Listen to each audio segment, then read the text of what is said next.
what's happening, guys? It's your boy Uncle P with another episode. Guys, yeah, it's getting quite hectic out there. It's getting quite hectic. I'm beginning to realize that a lot of people lack a lot of understanding and lack a lot of respect, lack a lot of consideration, and borderline just lack a lot of logical thinking. As toxic as this individual is, now and then they make sense, if not most of the times. Chris Axel says, this situation of Chidimma must not let you forget that Dom Kop, Minister of Home Affairs, is trying to sneak in Ukrainians into the country. They are trying to distract us. We must focus, comrades. You know, I've been meaning to shoot a video to talk about how South Africa is being sold, how everything's being privatized and the land is being owned by foreigners. And as soon as I was about to shoot that video, this whole Chidimma thing blew up again. And I realized that every time something serious is happening in the country, we get distracted by very minute things. But this Chidimma story is not small as people are trying to make it seem. And it's a very, very serious case. This case is extremely serious for several reasons. One, South Africa is facing a high rate of identity theft, which is leading to a lot of issues for employment, for school registrations, for the basic things like grants and so forth. In the previous video, I spoke about how an influx of foreigners in a country really takes a toll on the country's ability to provide the basic services.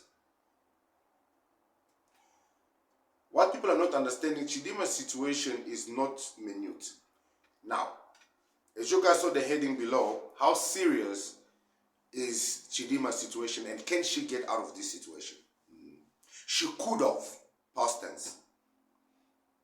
So, I'm gonna play this video from Newsroom Africa, which discusses the Chidimma situation, and we're gonna break it down together so you guys can basically see how serious this is and where she went wrong and how she could have saved herself.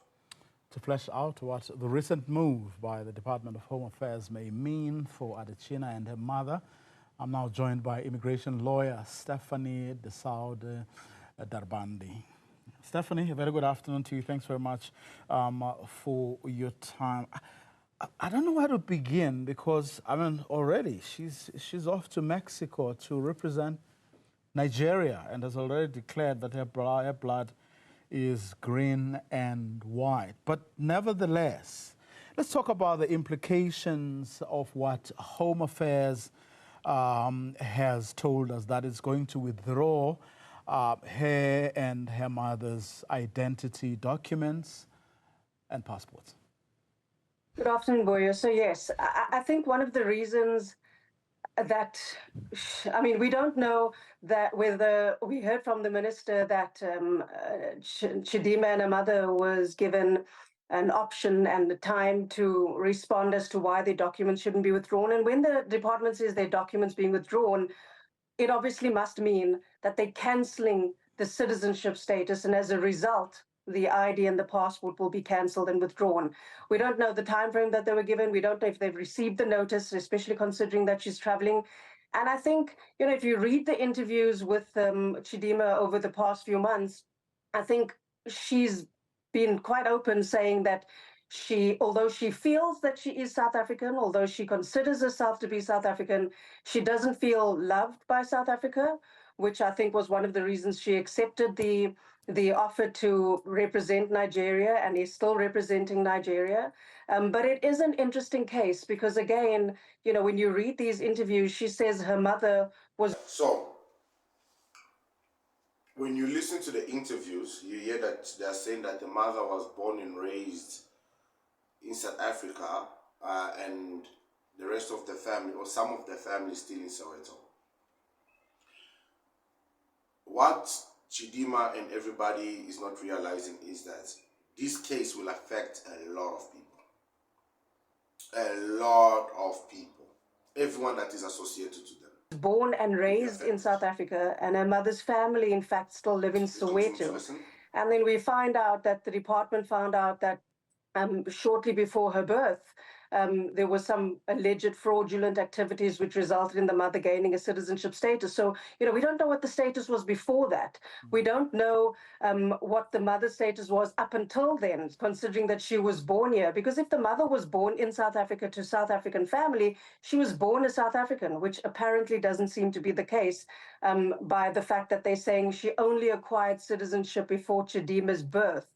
But if, Chidimma and her mom's citizenship status are withdrawn, then it just means that they're no longer South African citizens and no longer have the privileges they once had as South African citizens. Okay, so all the privileges will be revoked. But it gets more interesting, guys. So at this moment, everybody knows that if their citizenship gets revoked, that means that all the privileges that they had, all the grants, if she got NEFSA, everything stops. But she did benefit from it. Okay? So there are consequences are to follow. So let's listen. Yeah, it is a bit tricky. It's a bit complicated. We have to work on assumptions and presumptions. Let's just say, for the purposes of this conversation, fraud was committed on the part of maybe parents or grandparents, but she was born here, found herself here. What would the law, and forgetting a bit about the drama, how... See, guys, this is the part I wanted us to focus on. Let's forget about all the drama. Let's go to the law, because this is where people are getting confused. Okay? Let's go to the law. Okay? Her grandmother, her mother, let's forget everything. Let's assume that this identity was acquired fraudulently, but not by her, by everyone else. Okay? What does the law say? This is the part I want us to focus on. This whole thing, came about, the beauty contest, and then what follows, and how she feels unloved, and all of that. What would be her status in a situation like this, where she says, but I know nothing, and I wasn't part of this. All I know is that I'm a South African. You guys hear that? Remember, I advised in the first video when I made it, when I made the Chidimma video, I said, why did they not advise Chidimma to deny everything? Why did the parents not protect her? And say, hey, I don't know what you guys are talking about. I don't know what you guys are talking about. As far as I'm concerned, I was born here. I don't know if I was born in Nigeria, I was born here, but I was young. All I know is I'm South African. So whatever you guys are accusing me of, I don't know. I didn't name myself. Chidimma, Vanessa, Adequada, I didn't name myself. Guys, I don't know her. I didn't name myself. This girl could have saved herself, but she was so egotistic about this whole situation, and that's where everything went wrong. She could have saved herself. The issue with Chidimma is, I don't think she's 23. I think she's much older. That we call it football age. She's using a football age. And this is the reason why she made the decision. Because she made some grown-up decisions, man. To make the decisions that Chidimma made, to just say, F your SA, I'm going to Nigeria, represent Nigeria, win the throne, say everything she's saying, do everything she's doing. Those are some grown-up shit. That's some boss bitch shit. That's not a 23-year-old. Listen, 23 is still young. You still need mommy and daddy to talk to you. Say something. Chidimma is making some grown-up decisions. So baby girl might be in her 30s. You not need. The hands don't lie. Yeah. Well, as we continue. Yes. Well, unfortunately, if the basis of her acquiring citizenship was her mom's status, which we understand to be the case, because the Citizenship Act, especially the act applicable at the time of her birth, said if you were born to a South African permanent resident or a South African citizen and you were born in South Africa, then you're born a South African citizen. So guys, I've already explained this, so I'm not going to go into it. If you haven't go through my videos, I've explained what happens as a foreigner when you give birth, when you have a child, and how you acquire citizenships and all that, guys. I don't want to drag this video, so find the video where I'm explaining this. I don't know which video it was, but if I can find it, I'll put it up here so you guys can see which it is. Find that video, watch that video, and it explains everything that this lady is talking about right now. Let's keep listening. The mom's status is in question and is going to be withdrawn, then anyone who acquired a status based on the mother, whether it's Chidimma or whether it's her father, will lose their status, which will mean Chidimma is not a South African citizen. Now, I'm assuming that she also has Nigerian citizenship by the fact that she's representing Nigeria. And I also assume that she would have a claim to Mozambican citizenship because of her relationship to her mother. So it doesn't necessarily mean she'll be stateless, but she won't have South Africa. Now, guys, this is the important part. This is the part where I want us to be. Please, I know you guys by this time you probably stopped watching the video. So I'm going to take this small part here and turn it into a short. And I'm going to post it everywhere. Guys, this is the part where it's interesting. I think we are in 11 minutes, but with the edit it might be less. So somewhere around the 6, 7, 8 minute part, watch. Very interesting part. We are about to really discuss something interesting. I'm saying this because I know you guys don't watch the full videos, and this is a very interesting part right now. African status any longer. However, there is a provision in the Citizenship Act that allows for her to have citizenship status regardless of the status of the... Right now we are discussing, is there a possibility that she can still obtain any form of South African identity? Yes or no? And this is one of the things that people wanted to know. If they revoke identity and everything, can she still apply for one? Pay attention. Parents, or regardless of what the parents may have done. And in order to qualify for that, all she needs to prove is that she was born here, that her birth was registered in terms of the Births and Deaths Registration Act, and that she lived here until the age... Simple. All she needs to do, prove that she was born here. So which hospital she was born in. And that she lived here from poop to 18. That's it. But now the problem here is, I'm going to try and find the video and put it here. Okay? Did this nigga not say that she left Nigeria at age 3? So if she left Nigeria at age 3, she wasn't born here, she's Nigerian or Mozambican. You see where the problem now becomes.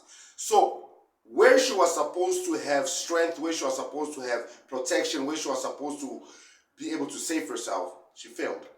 But the issue is not that. The issue is from day one. The moment this shit came out, Chidimma was supposed to deny. Play chicken murder. But she didn't. She did exactly what her people do. Egotistic people. Pompous, big-headed clowns. She wanted to prove people that she's the shit. She won the Miss Universe. Now she's out there in Mexico. A bloody fugitive. Right now, Miss Universe is harboring a fugitive. Miss Universe right now needs to be shut down because they're harboring a fugitive. And once you start harboring fugitives, this becomes an international problem. Because now what you are doing is, you are taking people who have done a crime. So you are telling us that you people don't care what somebody has done. For as long as they're beautiful. You're beautiful. You're beautiful. It's true. I don't know why that song came into my head. I saw your face. And I wonder why it's true. Guys, Chidimma is in shit. You know I'm telling you she's in shit, she's in shit. She is in shit. Listen, the only way Chidimma gets saved is South Africa becomes lenient to her and just says, let's just forgive her. If the government, the Home Affairs officials comes and pleads to South Africa to forgive Chidimma, and then we start making posts forgiving her. Otherwise, Sun City. Listen, Sun City. I don't know for how long, but definitely Sun City. And it's December times. Yeah. Let's keep listening. 18, and I think she ticks all of those boxes. So if she wanted, she could apply for South African citizenship on that basis, but it would be a formal application that would have to be submitted to Home Affairs, considered by Home Affairs, and approved by Home Affairs. Of course, I mean, Home Affairs has been quick to say, hey, provide us with, tell us why we shouldn't kick you out. or whatever the case may be. But very little. I haven't heard anything being said. I obviously wasn't part of the conversations that happened in Parliament and since then. But I have heard or read nothing about Home Affairs itself. In other words, how was a situation like this allowed, or at the very least, how did it happen, and what could have been Home Affairs officials complicit in this? Is that irrelevant Exactly. altogether when immigration lawyers sort of deal with these sorts of issues? Say someone Not was at to all. deal with her case, would that have been ignored? Would that have been irrelevant or immaterial? I think it's very important that we do know what happened. And, Home Affairs doesn't say much, doesn't disclose much, and there may be a reason for it. But I think it's very relevant and very important. And to this day, I mean, just yesterday, in fact, I was copied in an email from someone who submitted, a foreigner, European client, lawfully submitted an application for permanent residence, waiting for 5 years for the outcome to that application, bearing in mind that Home Affairs has a legal duty to process that in 8 months, but waiting for 5 years, got a call from a Home Affairs official telling her that I have your application in front of me, pay me 30,000 Rand, you can give me half now, and then I'll get the balance once you receive the permanent residence permit. People. See, guys, that's where the issue is. And this is something that is happening not once, not twice. It's happening to every single foreigner. Remember, I told you guys the story. I came to South Africa in 1997. If I tell you how long I waited for my application, if you don't have that kind of money to pay the bribe, you're going to wait and they won't give it to you. Until you start making unnecessary noises and knocking at doors that you shouldn't be knocking, then they're like, okay, let's just give this person their thing and get them out of here. Otherwise, you will suffer. And a lot of foreigners, even those ones that did the applications in the right way, had to somehow, some way, still pay bribery to get the process through. And this is one of the things that the Home Affairs really, really, really needs to work on. Because the fact that they keep taking these briberies is a very serious thing. Guys, check out the next episode where Home Affairs is being exposed of taking briberies, and we will continue this video, this specific part where she talks about the Home Affairs, the briberies and everything else on the next video, where I will be breaking down what's happening at the Home Affairs and basically the theft of identities and so forth. I'm your boy Uncle P, guys. I appreciate the support. Don't forget to turn on your notification, subscribe, and guys, comment below. I check every comment and I try to interact. And please, guys, use English. English. You can speak vernacular. If I can translate, I can. But if I can't interact with you. And Nigerians, write English. Use commas, exclamation marks.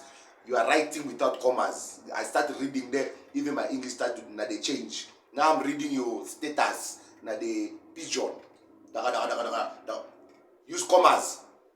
You are confusing me when I read your statuses. And guys, if you're going to insult me in the comments, it gets flagged. So it needs to be reviewed. It's not that I'm a coward that your comments are not showing. If it is insults, even if you're insulting Nigerians, they bring it for review and I have to review it. Some of you are not nice. Some of you are not nice. Be nice, guys. We can interact. There are some insults I allow, and some of them are heavy. So calm down. Calm down, guys. Calm down. You want your comment to be shown? Try to keep it demure. I'm your boy Uncle P. I'll see you guys on the next one. Peace.